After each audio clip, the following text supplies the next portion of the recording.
Okay, so Blacksit family, Blacksit family, Blacksit family, we are live. I do apologize for the tardiness. It's coming into Korosei and Eid here. And so I forgot that everyone will be shopping and that there will be a little traffic on the road. So Blacksit family, Blacksit family, Blacksit family, welcome to today's show. Today's live is going to be an explosive one, an exciting one. And so I'm going to post the link. So if you would like to join our esteemed guests, you can do a little later on. So I'm going to say greetings to our first viewer, Johnny Boy. Greetings, Blacksit family. And this is Jojo. Hi, how are you? And then Johnny Boy said, together we can. And so today's program is all about African liberation, unification, and of course automatic citizenization. I know it doesn't rhyme. I tried a thing. You can't blame me for trying. So basically, it's been a hot debate. African liberation is coming up. Africa ALD, which is African Liberation Day, is coming up on the 25th of May, and we are celebrating here in the Gambia at the University of the Gambia from 10 a.m. until 4 p.m. with the Pan-African Students Association, who are putting on a really grand affair here in the Gambia. So I wanted to talk about African liberation. What does it mean to you? What does it mean to us? What does it mean to everybody? Now, without further ado, I'm going to read you a little bit about Amos because I've got his profile here and it's impressive. So I wanted to share with you a little more about Amos before we bring him in to say hello. So Amos is a trained teacher by profession. So he's also an educator like Usman. And Usman is in Rwanda. And Amos, where are you? You're in Kenya? I am in Kenya. You're in Kenya. So we've got Gambia, Kenya, and Rwanda. Yeah? Okay, that's brilliant. Okay, so this is definitely a Pan-African show. Yeah, the regions are well represented. Exactly. So you also have a degree in English and literature from the Kenyatta University in Nairobi. And you're also the founder of Loyi Afrique, which is Technology Limited, and an empowering and bold African fashion label. Oh, I love clothes. I'm coming for some of those. To help to instill us with our African pride, which is brilliant. Your passionate is for the African dream, which is African unification. You're a Pan-Africanist. And so we have 3 Pan-Africanists here today. And so it's important that we remember why we want to be Pan-Africanist and what it's about. And it's about African liberation. And so we're going to be talking about that today. You also have been involved extensively with Pan-Africanism and activities spanning 38 countries, which is amazing. And you also part of the PLO Lumumba Foundation, and that operates with the Foundation of Work. You serve as an executive assistant with Professor PLO Lumumba. So I'm going to start by asking you, Osman, and also you, Amos. I'm going to mute myself. What does African liberation mean to you?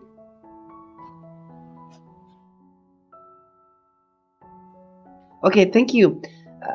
In my view, I think African Liberation Liberation Day is a day that we African come together and we try to flash back and try to look back what our forefathers always educate us. The forefathers like the Kwame Nkrumah, the Julius Nyerere, Patrice Lumumba, Thomas Sankara, Amilcar Cabral, and quite a number of so many Pan-Africanists. So the liberation is just to decolonize our mind as Africans to have a better continent. So in a nutshell, just to save time, liberation means that we as Africans, we must accept our ideologies, we must accept our culture, we must accept our roots, and we appreciate our roots. So provided that we don't appreciate our roots, provided that we don't appreciate one another, then we are not liberated. So liberation is simply means that we decolonize our minds and we work as a team, and we appreciate our diverse culture and heritage. That was wonderful. Thank you so much. My brother Amos, thank you so much for that intro. And Amos is someone that I met when I went to meet Piolo Lumumba himself, and he was the very individual who facilitated my whole trip to Kenya by doing all the logistics. So thank you so much again. Not very long ago, we were together in Nairobi, and that just tells the importance of having young people, because to me initially, when I heard the name Piolo Lumumba, I thought at least I will meet maybe someone who is 50-year-old or so as a personal assistant. But when I walked to his office, Amos is the one that I found there. And that shows that he is in for empowering young people. And he knows that that is where sustainability lies, and that is where the development of Africa heads to. Okay, are you ready? So we're talking about unification now. So this is why I'm swinging to the Berlin conference here. I hope you get my flow, Blacksit family. I hope you're staying with us, Blacksit family. And I want you to remember, we all love you, Blacksit family, okay? All 3.5 million of you. Yeah, we love you, okay? So I want to say is 1884 to 1885. They sat down in a house in London. I've actually been there. No, in Bali. Chatham. Where was Chatham House? 1884, was it Chatham? It was in Bali. It was in Berlin, and then it went to London, was it? Chatham. No, Chatham House. I'm thinking, sorry. Chatham House, I'm thinking Zimbabwe. Excuse me. Okay, so the Berlin Conference, obviously it's named Berlin Conference, Junior, was in 1884 to 1885. And this created artificial borders and artificial countries in Africa, which was done by imperialistic and, as per usual, right, force. Yeah, and this was done automatically. Okay, so we're going to talk about automatic citizenship in a minute, because the separation of Africa was done automatically. Okay, and still to today, who's objecting to these borders? Yeah, that separate us. If I travel to Senegal, I have to get the CFA. When I go to Sierra Leone, I have to get the Leon. Yeah, and none of these currencies have what we call an exchangeable value that is mutual. And when I change it into Dalasis, what's your currency in Rwanda? What's your currency, Amos, and what's your currency, Gina? Our currency is called the Kenya shillings. Kenya shilling. And they have the Rwandan franc. Okay, so we got shillings, which is an old English word. We got franc, which is a colonial French word. And then we got dollar, which is the original American colonial word. And here we have the lassies, which sounds better, actually. It sounds African. So big up Gambia. So I want you to talk, Uz, and then Gina and Amos. I want you to have a discussion. Here comes Adrian. Adrian, you ready to jump in? Yeah. I want us to talk to unification in line of what should now be changed by African nations, in line of the fact that we're aware now of what 1884 and 1885 was, what the purpose of 1884 and 1885 was, and where Africa as a nation should be, given that at one point, I remember reading Chancellor J. Williams' book about the destruction of the civilization, Black civilization, and in it he talked about the fact that there used to be just one constitution, across Africa. And so, one constitution, one nation is just empires. So what can we do today Kwame Nkrumah, he said, right? Don't get me wrong, right? Kwame, I love Kwame to bits. I didn't like his choice of last wife, though, I'm not gonna lie, because I keep it black all day long. Yeah, and he should have married a sister. I don't know where he was going with that. Yeah, a lot of them make that mistake, like Frederick Douglass. I don't know where they're going with that. They need to stay black all the way. But anyway, let me just say what he did. Yeah, he said that, you know, when they had the Pan-African conference, that all African nations need to make a goal to come together, to unify as one nation, in the same way that you have United States of America, you see me, whoop. And the same way that you have also, you know, China, you have all different continents, Australia, you have many other places, yeah, that have unified. You have European Union, okay? Just to mention, Lisa, I want you to talk to that. Tell me about, how do you see, and what is the blueprint? What is the plan? What is the strategy moving forward for the unification of Africa, including the diaspora? I'm silencing myself now. Over to you, Uz.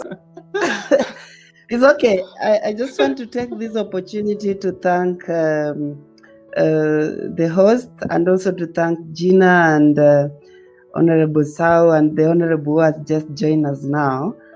And now, just to go into a little detail on how Africa, we have not been decolonizing this our mind, because that is the main theme that I want to talk about today, because that is what can bring us liberation. As far as I'm concerned, we are still not liberated. And the reason why we are still not liberated is that it does not make sense at all that Africa can have so much resources, but we still languish in the heart of poverty. When I watch news across Africa, my heart bleeds when I see fellow Africans dying of hunger. Yet we have fertile soil and good weather to support our agricultural sector for food security. It really pains me. We have amazing and unique African languages, such as the Swahili, the Shona, the Kinyarwanda, the Luganda, the Yoruba, the Hausa, the Igbo, the Zulu, the Oromo, name them. But we are made to believe that the foreign languages are better than our own. So lack of a common language is one of the reasons why Africans are not united. Why don't we use Swahili or Shona or Kinyarwanda as our common language? Unity is not about writing many policy papers, which will take centuries to be approved by our own. It really pains, dear. Unity is putting this into practice with little baby steps, which eventually will bear us fruits. But my heart is bleeding now that we are not united. And provided that we are not united as Africans, then we cannot liberate ourselves. We are still not liberated. It is only in our continent, Africa, that we have different currencies with low value. Look at the euro, or even the US dollar, or even the dirham. They have higher value than all our currencies in Africa. Can we really compete with them economically with other countries when a US dollar is triple the leon of Sierra Leone? Our currency cannot even support inter-Africa trade. Why don't we have, let's say, for example, Afro, or whichever the names that we are going to come up with, so that we can have our own common currency to support our trade? Have a look at our passports. I mean, we are all strangers and foreigners in our own continent, dear Africans. Because of these different passports, whose main aim is just to enrich the small elite, What is the need of having passport that don't give us access to our neighbors' countries or even other countries in Africa? So as much as we are still talking about the liberation of Africa, I still feel that there is a lot that we still need to do as young people. There's a lot that we still need to do as government of Africans. There's a lot that we still need to do at individual level. What are we doing?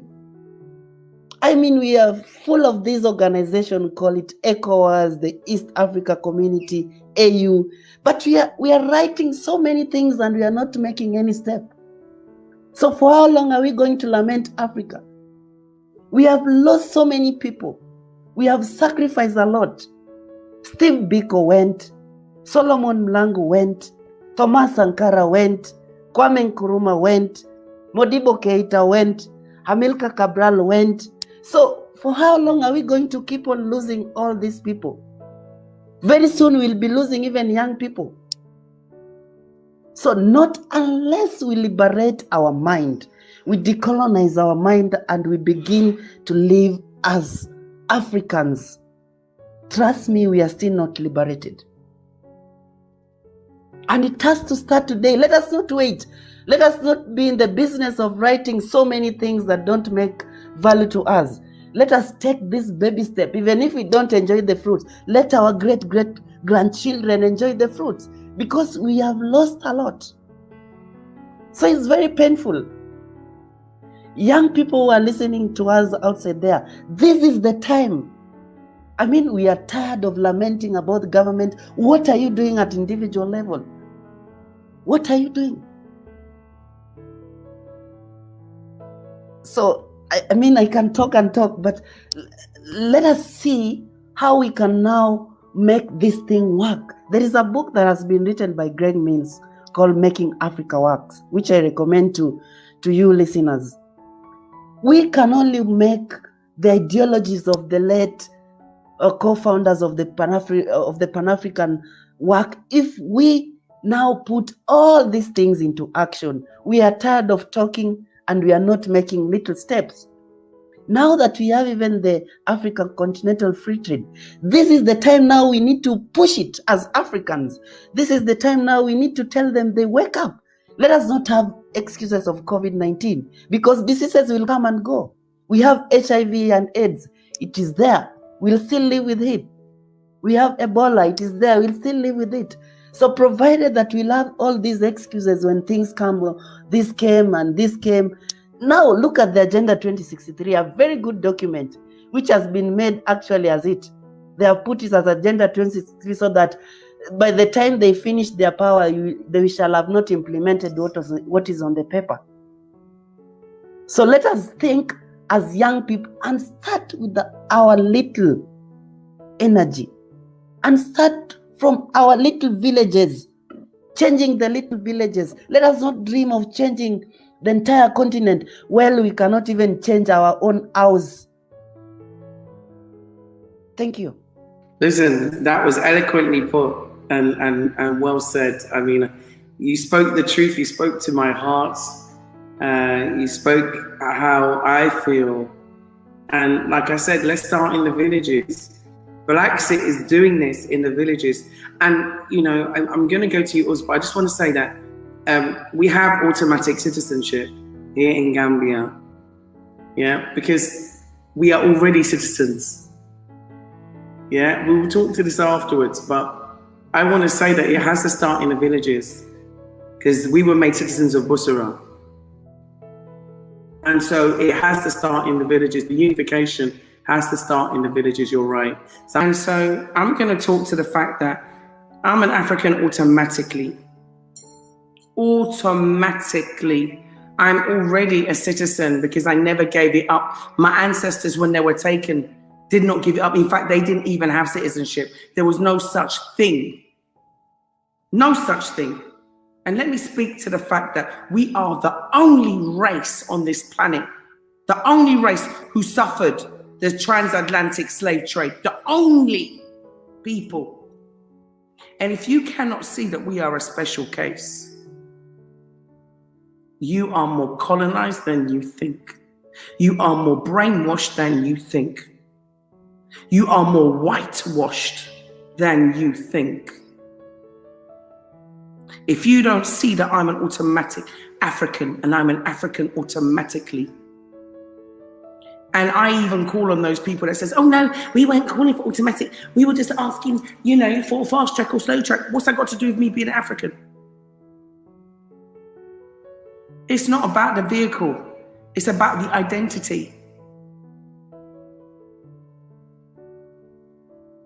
Now, anyone who wants to go against me and tell me that I'm not automatically an African, I am asking the African governments, African nations all over the world to reinstate and to restore our rightful position, our birthright, to recognize our birthright, to recognize the struggle that we went through, to also know that I've seen flights going to Israel from Africa, flights going to Mecca from Israel, sending flights out of people going all over the world, conferences, this, that, paying for flights, private jets. When did you send a plane for us? Where is our recognizance? Where is our repatriation? Where is our reparations? Where is our legacy? Don't pay to our pain. You have a brain drain. You have a brain drain in Africa. Now you can have the brain back again. You want to talk with disdain? Think again. Because let me tell you something. You cannot erase our pain. Don't add to it. Allow us to come to terms with it by helping us heal. Help us by surrounding us in love, acceptance. Help us by working together with us in peace and love as brothers and sisters. Some of the hatred I've seen, I'm going to send it right back. Because some people don't deserve to be even having any kind of platform to be disrespecting their own. I'm never going to disrespect my people because I love you. I'm never going to disrespect a black person because I'm disrespecting myself. I'm not going to disrespect an African because I'm disrespecting myself. Yeah? My blackness is not going to be taken off my skin in a jar so that I can look lighter than what I am, because I'm proud of my blackness. I could be black as night. I will still be proud of my blackness. Many of our ancestors were raped. That's why we look the shade that we do. Okay? Many of the women were raped on the slave ship, raped before they even got on the slave ship, raped on the plantation. Don't forget ever our pain. Don't forget ever the sacrifices that our ancestors made. Don't forget the fact that you got bones in the river Gambia of how many people that died as a result. Millions of people died as a result of the slave trade, all the way up the Ivory Coast, all the way down to Gambia, all the way down to Senegal. Come on. How can we forget them? How has Africa forgotten us? How is it we've been written out of the Constitution to the extent that when I say that I want automatic citizenship because I'm automatically an African, you're doubting if I'm an African? How is it when I make a phone call and I speak to the PRO, a PRO, that's a public relations officer, someone very close in the government, and the woman calls me a foreigner? I'm like, what? Listen, we have got to sensitize and educate ourselves and remind ourselves of who we are, where we came from, and our mighty past. Because we had a mighty past. We had empires. We were unified. We had one constitution at one point. Africa was unified, and we can do it again. But Africa needs to open its doors to the sons and daughters of its soils. We are the son and daughters of its soils. I am the reincarnation of my ancestors. My DNA is African. I am the rebirth of my ancestors. And I will not be denied. I will not be denied. So, if for example, the spokesperson for the government, Ibrahim Sankara, doesn't want to comment on the subject of automatic citizenship, despite being asked since the 1st of October 2019, so be it. It doesn't stop me from being African. It doesn't stop me from being a citizen of Bussorah. It doesn't stop me from being happy here. It doesn't stop me from living a wonderful life here. And it doesn't stop me from calling everybody home, because you deserve this life, my family. It's a beautiful, wonderful life, and you deserve it. Let me share with you, we had sellouts before and we'll have sellouts again. Yeah? There'll always be people that are not loyal to their nation, not loyal to their people, and certainly will never be loyal to anything except for what benefits them financially. And we mustn't forget that. Yeah? Thomas Sankara knows that. Patrice Lumumba knows that. Stephen Biko knows that. All of our wonderful warriors that were killed and set up by their own people know that. But you know what? It doesn't mean that we cannot unify. It doesn't mean that we shouldn't have citizenship. I heard some people talking about we should screen them. We should screen who? We should screen what? And then when I looked at the statistics, I found out that in Gambia, 619,000 people, yeah, which I'd say 60 to 70% of them were from Europe and America, and they were European descent, origin, Caucasian, visited the Gambia in 2019. How many of them were screened?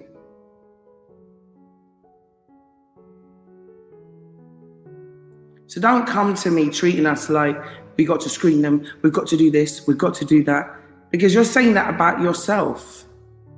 Every country in Africa has criminals. Every country in Africa has a prison. Every country in Europe has a prison. In fact, let me tell you something. In England, nearly every single major city and town has a prison. Because there are criminals all over the world.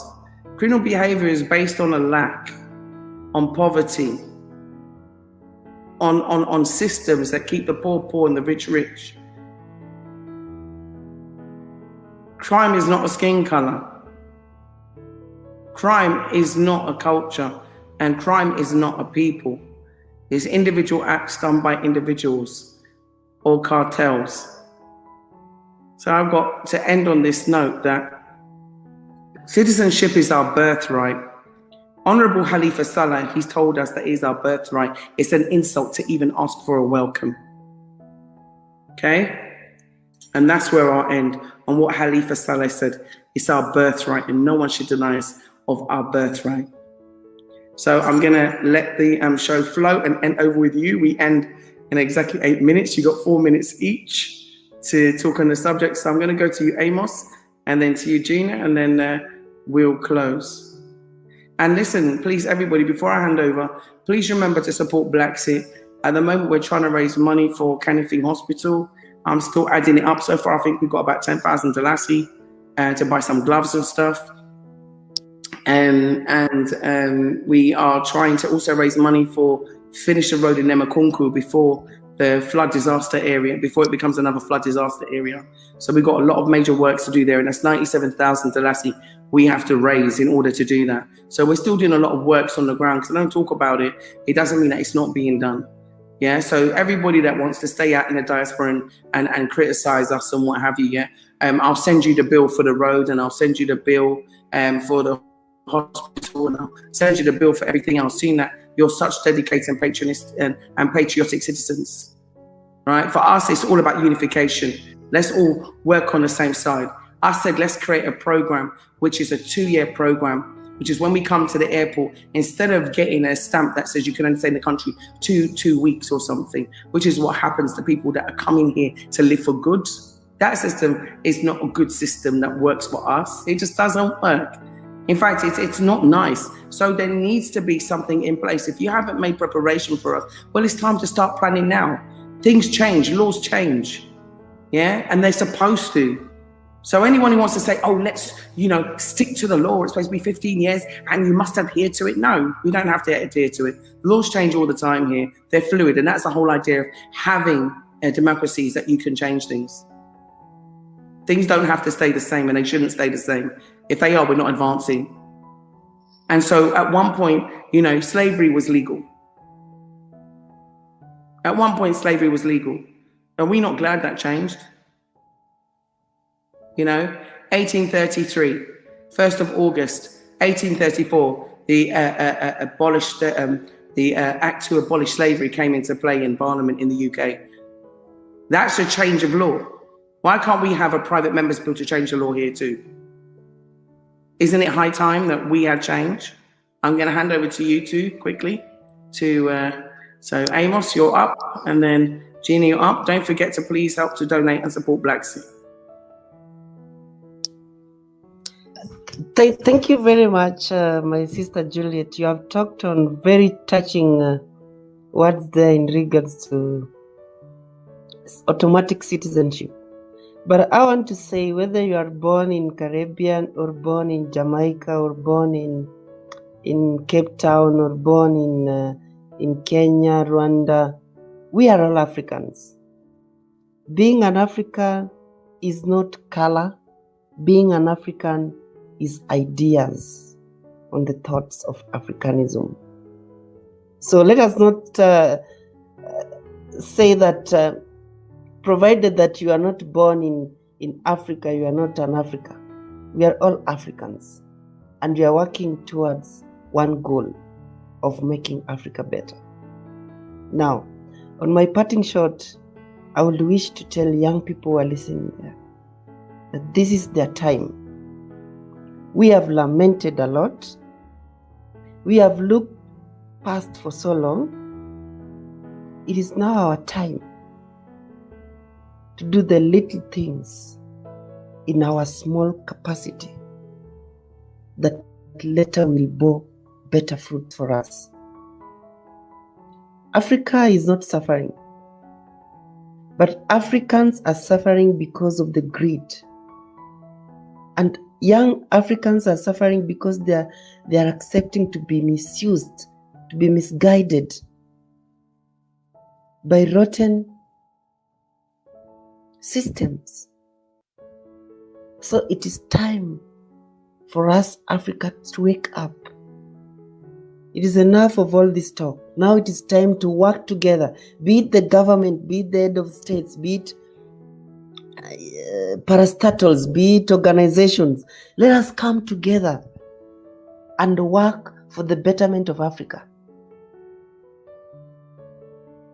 I like to refer to people to a book that I read previously of Robin Sharma, which says that it doesn't matter when you work for something and success come out.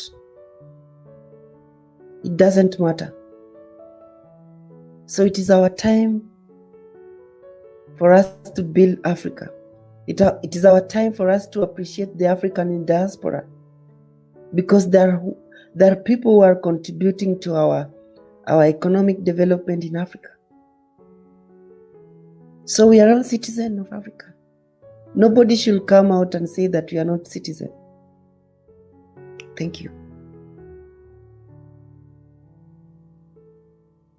Thank you so much. I have one thing to ask you. You said that African is not a skin color. Are you telling me that white people are Africans? No. I'm saying that being African is having the ideas. You can, your color, when you talk of color, you can be brown, but you're an African. So what I'm saying is Africanism is selling the ideas of ourselves. Yeah. Yes. I was teasing you, just in case anybody else might have mistaken what you were saying. Okay. I want to thank you, each and every one of you, for joining the panel today. It was great discussion, a great program, and unity is the key. And I think from this, one thing that I'm going to put it all together now, just to summarize that, we started with African liberation. Yeah, I'm going to let Adrian close because I'm going to go off. But African liberation, the only way is through unity, yeah, and citizenship. When I say that, that's an identity of all of us as Africans. As one, we are many, and as many, we are one. And if we can understand that concept, we will love each other more. We will be with each other more, support each other more, come together more, put petty differences aside, cultural differences aside, language differences aside, and learn once again to come back to that very basic thing, which is the natural nurturing love, like a mother would naturally have for her child. That is the way forward. Not to use colonial rules and colonial laws and colonial mindsets to divide us. We have to unite. We have no choice. We have no choice. I think people have short-term memories when all the planes were landed and you couldn't move from one place to the next, wondering if you was ever going to make it to Africa. Wondering if you was even going to, survive this so-called pandemic. Wondering if they were going to try and destroy all of the currencies. Wondering if you was even going to eat food. Let's not forget, if we can grow what we eat and eat what we grow, and we can come together, we can control our own resources. We can unite as Africans, one people, one destiny, one future. It is our birthright. We deserve to be happy. So, as one we are many, and as many we are one. And remember what I said, the only way to eradicate racism is to leave it behind and go live with your own kind. Come home, family, come home. It's better to be among your own. And I thank you from my heart. I'm going to let Adrian end. I'm going to say thank you for coming. I'm out because I've got to run to do something else. But I love you. Thank you for supporting us. Everyone that gives us donations. I will be getting thank you letters out. Please bear with me. I've just been working on the citizenship thing hardcore. So please support us. We've got to come together on this citizenship. We have to come together. I need your help. But I'll be telling you more about what we're going to do, what our action plan is, but offline. One love. One family, one unity, one nation, one people. As one we are many, and as many we are one. And I'll let you finish. I've got